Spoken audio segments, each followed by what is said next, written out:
بسم اللہ الرحمن الرحیم مائی ڈیئر ویورز، السلام علیکم۔ امید کرتا ہوں آپ سب خیریت سے ہوں گے، ٹھیک ہوں گے۔ آج ہمارا ٹاپک بہت انفارمیٹیو ہے، بہت انٹرسٹنگ ہے، جو کہ آپ کے لیے کافی بینیفیشل ثابت ہوگا۔ تو آج ہم بات کریں گے آیا صوفیہ کے بارے میں، آیا صوفیہ کی تاریخ کے بارے میں کہ یہ کب تعمیر کی گئی اور اس کے اندر کیا رد عمل تھا عیسائیوں کا، اور مسلمان کس طرح اس پہ قابض ہوئے، کیسے اسے میوزیم میں تبدیل کیا گیا، اور کیا اس کا پورا بیک گراؤنڈ ہے وہ میں آپ کو اس ویڈیو میں بتاؤں گا۔ سب سے پہلے میں ریکویسٹ کروں گا کہ اگر آپ میرے چینل پہ نیو ہیں تو میرے چینل کو سبسکرائب کریں، ویڈیو کو لائک کریں، کمنٹ باکس میں کمنٹ لازمی کیجیے، اور بیل آئیکن کو لازمی دبائیں تاکہ میری ہر آنے والی ویڈیو آپ تک بآسانی سے پہنچ سکے۔ بات کریں گے کہ 537 عیسوی میں بازنطینی بادشاہ نے قسطنطنیہ میں ایک عمارت بنائی جسے چرچ کے طور پر استعمال کیا جانے لگا وہاں پر، اور اس کا نام انہوں نے آیا صوفیہ رکھا۔ وہاں پر عیسائی اپنی عبادت کرتے تھے اور اسے اپنی بہت ہی بڑی عبادت گاہ سمجھتے تھے۔ وہاں پر نہ صرف عیسائی اپنی عبادت کرتے تھے بلکہ ریاستی معاملات کا حل بھی اس چرچ میں نکالا جاتا تھا۔ تو یہ سلسلہ شروع ہوتا رہا، پھر 900 سال تک یہ جو عمارت تھی آیا صوفیہ، یہ چرچ رہی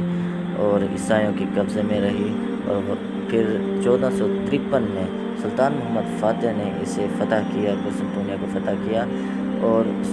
جب ان کی نظر استنبول کے اندر اس عمارت پر پڑی تو ان کا دل میں ایک چاہت ہوئی کہ اسے مسجد میں تبدیل کر لیا جائے، تو انہوں نے اس چرچ کو مسجد میں تبدیل کر دیا۔ تو 500 سال تک یہ مسجد ہی رہی، مسلمانوں کے قبضے میں رہی، مسلمان وہاں پر اپنی عبادت کرتے تھے۔ اور پھر پہلی جنگ عظیم میں ترکی کو جب شکست ہوئی اور سلطنت عثمانیہ کے ٹکڑے ہوئے، پھر مسلمان کافی کمزور پڑ گئے، اور 1934 کے اندر کمال اتا ترک نے اپنی کابینہ کے ساتھ یہ ایک فیصلہ لیا کہ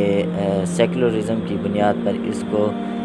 مسجد سے میوزیم میں تبدیل کر لیا جائے، جس کی کافی مخالفت بھی کی گئی، لیکن اس وقت جو تھے مسلمان کافی کمزور تھے، کچھ نہ کر سکے، اور یہ میوزیم ہی رہی 86 سال تک، یہ دنیا کے نقشے پر میوزیم کے طور پر سامنے رہی۔ یہاں پر لاکھوں کی تعداد میں لوگ ہر سال سیر و تفریح کے لیے آتے تھے، اور اس میں ترکی کو بھی کافی معاشی لحاظ سے کافی بینیفٹ تھا، کیونکہ لوگ جب آتے تھے وہ اپنا ٹیکس پے کرتے تھے، کوئی 4 لیرہ یا اس طرح سے قیمت لی جائے، جو کہ پاکستانی رقم کے مطابق 2500 سے 3000 تک ہوتی تھی، جس سے معاشی طور پر بھی ترکی کو کافی فائدہ تھا۔ لیکن یہ کیس کافی عرصے سے 86 سال سے یہ چل رہا تھا، تو آخر کار 10 جولائی کو ترکی کی بڑی عدالت سپریم کورٹ نے یہ فیصلہ دے دیا کہ یہ جو کمال اتا ترک نے اور اس کی کابینہ نے 1934 میں فیصلہ کیا تھا وہ غلط تھا، اور کیونکہ دستاویزات کے مطابق یہ جو عمارت ہے یہ مسلمانوں کے قبضے میں رہی اور مسلمانوں کی ملکیت ہے، تو اس لیے اب اسے ہمیشہ کے لیے میوزیم سے مسجد میں تبدیل کر لیا جائے گا، اور ریاست کے خلاف کوئی بھی کسی قسم کی تنقید برداشت نہیں ہوگی۔ اور ترکی کے صدر طیب اردوغان نے اپنی اسٹیٹمنٹ بھی جاری کی، انہوں نے بھی سختی سے یہ کہا کہ اگر کوئی اس فیصلے کے خلاف گیا تو سامنے وہ ریاست کی آزادی کے خلاف بات کرے گا، جو کہ ناقابل برداشت ہوگی۔ جب یہ فیصلہ انٹرنیشنل لیول پر نیوز کے اندر شائع کیا گیا تو اسپیشل جو روس، یونان، امریکہ اور یورپی ممالک جو بھی تھے جہاں پر یہ عیسائیوں کی تعداد بہت زیادہ تھی، جو مسلم دشمن تھے، وہ کافی اس سے مایوس ہوئے، کافی غصے کا اظہار کیا، اور ان کے کئی پاپس جو تھے، آرتھوڈاکس وغیرہ جو تھے انہوں نے تنقید کرتے ہوئے کہا کہ یہ جو ترکی کا فیصلہ تھا ہم اس کو ماننے سے انکار کرتے ہیں، اور دوسرا یہ ہے کہ اس سے لاکھوں کروڑوں کی تعداد میں جو عیسائی ہیں ان کو مایوسی ہوئی، ان کے دل کو ٹھیس پہنچی ہے، اور ہم اس فیصلے کو بالکل قبول نہیں کریں گے کیونکہ بات چیت کیے بغیر ہی یہ فیصلہ کیا گیا۔ لیکن کچھ سروے کے مطابق کچھ لوگوں کا اور بیرونی ممالک کے اس طرح کے جیسے دشمن ممالک تھے جو مسلمانوں کے دشمن ہیں عیسائی وغیرہ، ان کا کہنا ہے کہ طیب اردگان اتنے عرصے سے اقتدار میں رہے ہیں تو ان کی مقبولیت میں کمی آنے کی وجہ سے انہوں نے یہ اتنا بڑا فیصلہ لیا جس سے ان کی مقبولیت میں اضافہ ہوا ہے۔ تو ایسی کوئی بات نہیں،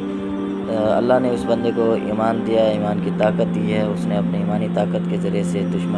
اتنے بڑے دشمنوں کا سامنا کیا اور ان کے سامنے سیسا پلائی دیوار بن کے ڈٹ کے کھڑے رہے اور اپنے فیصلے پر مطمئن رہے۔ اس لیے انہوں نے فیصلہ کیا تھا کہ جمعے کی نماز اس مسجد میں ادا کی جائے گی، اور اب آپ کو پتہ ہے کل اس میں جمعے کی نماز ادا کی گئی جس میں ہزاروں کی تعداد میں لوگوں نے شمولیت اختیار کی، وہاں پر نماز ادا کی گئی۔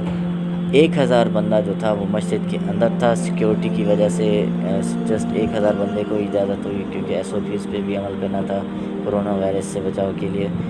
تو باقی جو تھے انہوں نے سڑک پہ بھی نماز پڑھی، کافی جو ایریاز باہر کے تھے وہاں پر لوگوں کی ایک بڑی تعداد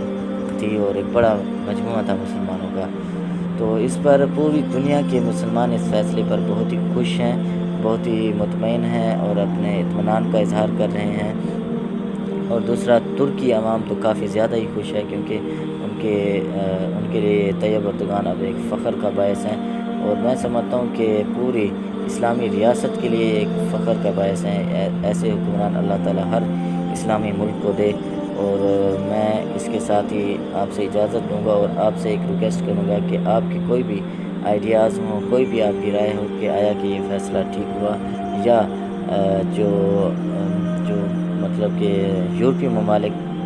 کہہ رہے ہیں اس کے بارے میں آپ کی کوئی رائے ہو تو وہ اس کمنٹ باکس میں لازمی پیش کیجیے گا۔ تو نیکسٹ ویڈیو تک کے لیے مجھے اجازت دیجیے، انشاءاللہ پھر نیکسٹ ویڈیو میں ملیں گے ایک نئے ٹاپک کے ساتھ۔ تب تک کے لیے اللہ حافظ۔